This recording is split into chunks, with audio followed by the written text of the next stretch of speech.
Oui, bon, ok, le titre il est un peu racoleur. Et puis en plus, si vous me connaissez et que vous connaissez la chaîne, bah, vous savez qu'elle est consacrée exclusivement, quasiment, à tout ce qui est film en caméra embarquée, que ce soit documentaire ou fan footage, deux genres que j'apprécie énormément. Alors du coup, pourquoi ce titre? Pourquoi cette question? Pourquoi le fan footage c'est mauvais?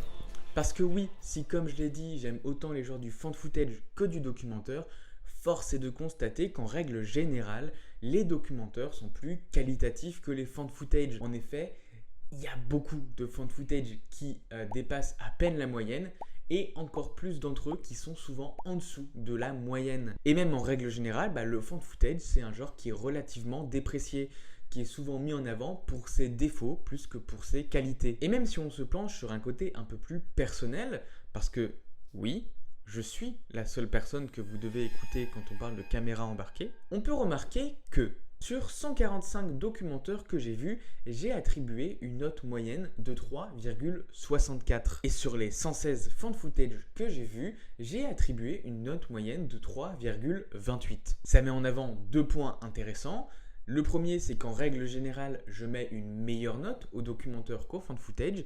Et le deuxième, c'est que je regarde plus de documentaires que de fan footage. Même si c'est vrai qu'il y a des films que je mets dans les deux listes. D'ailleurs, c'est bien le premier point, le fait que je note des meilleures notes aux documentaires, qui va faire que ça entraîne le deuxième, que je regarde plus. Parce que même si de base, je préfère le documentaire au fan footage, force est de constater que j'ai plus souvent été déçu par des fan footage que par des documentaires. Et puis il y a aussi le facteur qui fait que des fois quand je cherche un documentaire et que je finis par regarder le film, en fait c'est un fan footage et du coup ça me rend grognon. Toujours est-il qu'on en revient à cette question initiale. Pourquoi les fan footage sont mauvais? Que je devrais plutôt renommer en pourquoi les fan footage ont plus tendance à être mauvais. Et en fait, je vais encore devoir repréciser le truc parce que la réponse et même la question est plus applicable au fan footage horrifique. Évidemment, le genre du fan footage, il n'est pas relié à l'horreur. On peut trouver des drames, de la comédie, des thrillers, de la science-fiction, mais évidemment, le genre est principalement retenu pour son rapport au genre horrifique. Si le tout premier film en fan footage que j'ai trouvé, David Holzman Diary, sorti en 67, n'est pas du tout un film d'horreur, il faut reconnaître que le genre s'est popularisé grâce à des films d'horreur, Cannibal Holocaust, Blair Witch Project, REC, Paranormal Activity, Diary of the Dead ou encore Cloverfield. D'ailleurs, ces quatre derniers, c'est ceux que j'aime appeler l'antéchrist et les quatre cavaliers de l'apocalypse du fan footage, ceux qui ont amené cette vague immense de fan footage dans les années 2010 à 2020, dont j'ai déjà parlé dans plusieurs vidéos et dont je reparlerai dans celle-ci. Et tous ces films qui sont arrivés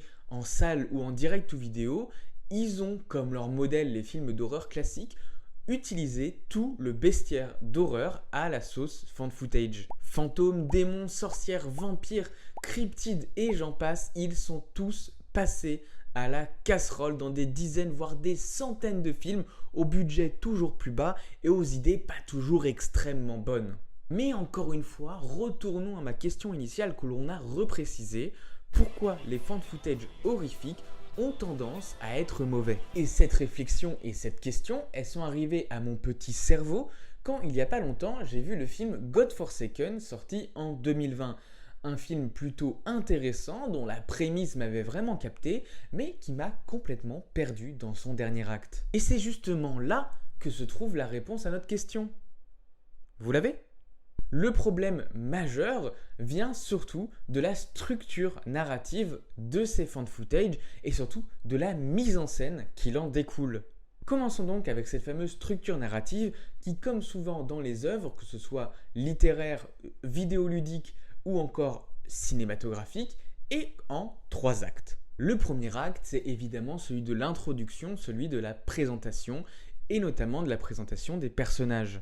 On y découvre donc nos protagonistes, on y découvre les raisons pour lesquelles ils ont commencé à filmer les événements que l'on va découvrir dans le film, ce qui amène à ce qu'il soit souvent caractérisé par la présence de cette caméra.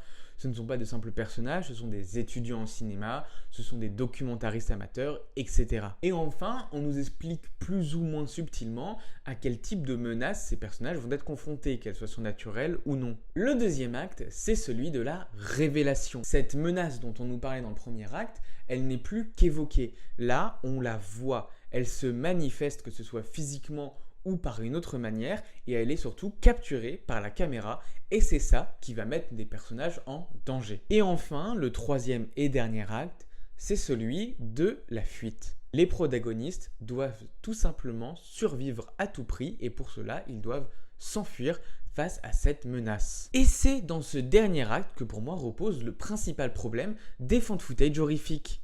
Et si vous pensez que j'exagère avec la présence de cette structure narrative, sachez qu'elle concerne 33 des 99 films horrifiques en found footage que j'ai vus.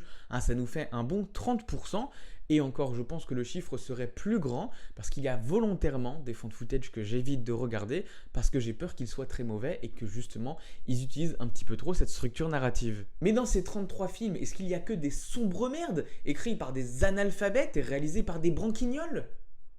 Non, loin de là.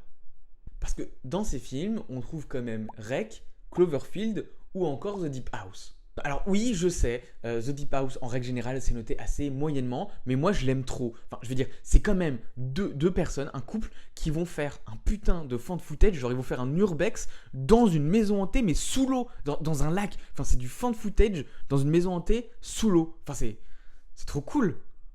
Mais bref, pourquoi cette dernière phase de fuite, elle fonctionne dans Rec, dans Cloverfield ou encore dans The Deep House, mais elle fonctionne pas du tout dans Exist, Jérusalem, Monster Project, épisode 50 ou God Forsaken? La réponse, elle se trouve en 3 mots: mise en scène. Pour beaucoup, le genre du found footage, c'est un genre feignant.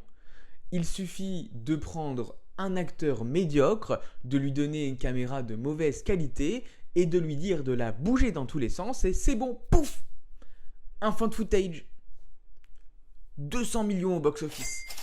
Sauf que non, c'est tout le contraire. Le found footage, c'est un genre dont la mise en scène doit être pensée en permanence. Chaque instant doit être justifié parce que la caméra est intradiégétique et donc tout ce que l'on voit est un choix fait par le personnage qui filme. C'est d'ailleurs pour ça que les scènes de fuite dans les found footage, elles sont assez illogiques en soi. L'instinct de survie devrait primer plutôt que l'envie de filmer pour un quelconque film ou documentaire. Et c'est d'ailleurs dans ce genre de moment-là qu'on a la question assez cliché du « pourquoi est-ce que tu filmes encore ?» Question qui montre que le réalisateur comprend notre raisonnement, même s'il y répond souvent de manière assez moyenne. Après, je vais pas faire genre, parce que même moi, dans mon premier found footage, la raison que j'avais donnée, elle était vraiment très très moyenne. T'as rallumé ta caméra? Pourquoi? Bah, faut bien qu'on ait des images. T'as vu ce qui se passe là depuis pas mal de temps, personne ne nous croira. Aussi, ce genre de scène de fuite où la caméra reste allumée, elle peut amener à des travers de mise en scène qui semblent un peu inévitables. Pour justifier que le personnage continue de filmer, on lui fait un peu oublier la présence de la caméra. Et du coup, il la ballotte un petit peu dans tous les sens, amenant à un appauvrissement du cadre qui pourrait au contraire augmenter l'angoisse de ce genre de scène et puis surtout qui peut amener un sentiment assez nauséeux. Ensuite, pour compenser à l'absence de tension due au point précédent, on va opérer à une privation sensorielle. Et pour ça, on place ces scènes dans la nuit, dans les égouts, dans des bâtiments abandonnés, bref, dans le noir complet et même parfois en night shot pour qu'on voit rien mais en vert. Et moi j'ai rien contre le night shot, je pense que ça peut être une technique qui est très intéressante dans le found footage pour révéler des choses qu'on ne pourrait pas voir à l'œil nu. Par exemple dans Noroi the Curse, j'en ai déjà parlé dans ma dernière vidéo. Mais du coup, forcément, la principale façon que va utiliser le film pour maintenir un tant soit peu l'attention de son spectateur, c'est le jumpscare. Un jumpscare facile qui provoque évidemment un pic d'attention mais qui va durer que quelques secondes. Alors du coup, est-ce qu'il faut bannir les scènes de fuite des found footage horrifiques ? Non, ce serait stupide. Un personnage ne va pas rester là sans rien faire devant la menace à attendre de se faire buter. Et non plus, pour que ça reste logique, on va pas non plus montrer le personnage qui fuit pendant quelques secondes avant de couper la caméra, puis la rallumer quand ils seront en sécurité, ou alors pas la rallumer parce qu'ils vont mourir hors champ parce qu'ils auront coupé la caméra. Il faut simplement repenser la mise en scène de ce genre de scène, repenser la position de la caméra de manière didactique, la rendre utile dans le film afin que du coup, nous, on puisse avoir également des cadres qui soient un peu sympas, une tension qui est mise en place et pas un peu le classique des scènes de fuite de found footage. Et pour certains réalisateurs et producteurs, il faut arrêter de se dire que le found footage, c'est juste une technique de feignant. Parce que sans repenser ce genre de scène, au bout de 15, 20, voire même 30 minutes de scène de fuite comme ça, on peut arriver à un point où on a hâte que les personnages meurent. Chose qui est souvent annoncée dès le début du film. Point extrêmement classique du found footage qui a été introduit dans le film The Blair Witch Project parce que dès le début, on nous annonce que les personnages ont disparu. Et pour le coup, le truc du les personnages qui ont filmé ces scènes ont disparu, ça c'est le plot d'à peu près 90% des found footage horrifiques, ce qui est plutôt cohérent. Et d'ailleurs, Catacombe, je crois qu'ils le font pas, alors j'ai failli le mettre dans la liste des mauvais found footage quand même. Faut peut-être que je le remate. Mais pour autant, je ne pense pas que les réalisateurs des films ayant des mauvaises scènes de fuite dont j'ai parlé plus tôt sont des fainéants qui ont utilisé le found footage juste parce que c'était plus pratique. Comme je vous l'ai dit, j'ai eu l'idée de cette vidéo en regardant le film God Forsaken, un film de 2020 où une petite équipe de jeunes cinéastes vont dans une ville canadienne parce qu'une jeune femme y aurait ressuscité et pendant le film, elle devient même une femme qui accomplit des miracles. C'est une prémisse que je trouve extrêmement intéressante. D'ailleurs, c'est aussi le cas du film Jérusalem. C'est un film qui est tourné avec des Google Glass et qui situe une apocalypse de démons en plein milieu de la ville de Jérusalem, qui est quand même la ville des 3 grandes religions monothéistes. C'est des films qui, je trouve, ont une prémisse extrêmement intéressante, où le found footage est justifié. Il n'est pas juste là parce que on n'avait pas le budget pour faire un vrai film. Mais pour autant, ces scènes de fuite, qui surtout dans Jérusalem est extrêmement longue, ça donne pas envie d'approfondir le film, ça donne pas envie d'y réfléchir, ça donne pas envie surtout de le re-regarder et même de le regarder sur l'instant T. Comme je l'ai dit, le found footage est un genre beaucoup plus compliqué que l'on pense, où chaque plan doit être justifié. Or, énormément de films en found footage sont des premiers films, des films de réalisateurs débutants qui n'ont pas forcément un bagage incroyable en termes de cinéma et qui n'ont peut-être pas forcément les connaissances en termes de found footage. Parce que c'est peut-être assez paradoxal, mais c'est pas parce qu'on s'essaye à un genre d'un film qu'on le connaît sur le bout des doigts. Et tout ça, ça nous ramène à cette vague de found footage qu'a amené nos 4 cavaliers de l'apocalypse. Une vague composée de centaines de films en found footage horrifiques, aux qualités parfois discutables, des films amenés par des dizaines de producteurs ayant vu la rentabilité incroyable de The Blair Witch Project et de Paranormal Activity et qui voulaient reproduire le succès de tous ces films. Mais ces films, ils sont pas uniquement bons parce que c'est des films en found footage. Derrière ces films, on a des réalisateurs avec des idées. La saga des Paranormal Activity, ça reste un ovni même dans le monde du found footage. REC, c'est un petit bijou en termes de tension et de films d'infectés. George Romero, ça reste pour moi un des meilleurs réalisateurs de films d'horreur qui a renouvelé et qui a même créé l'image du zombie moderne et qui, avec Diary of the Dead, a rajouté un film à sa fameuse saga des morts vivants. Et puis Cloverfield, c'est mine de rien non seulement un des premiers films de Matt Reeves, mais c'est surtout une production de J.J. Abrams. Et J.J. Abrams, il a quand même produit Lost, quoi. Donc voilà, malgré tout ce que j'ai dit, je vous encourage quand même à rester curieux sur le genre du found footage parce qu'on n'est pas à l'abri de trouver des pépites derrière des films qui ont des notes un peu moyennes. Personnellement, dernièrement, j'ai beaucoup aimé The Outwater, Life of Bell ou encore Phoenix Forgotten qui est aussi un petit peu un documentaire. Dans tous les cas, et surtout avec un genre comme celui du found footage, le cinéma et les avis qui en découlent, c'est franchement un art extrêmement subjectif.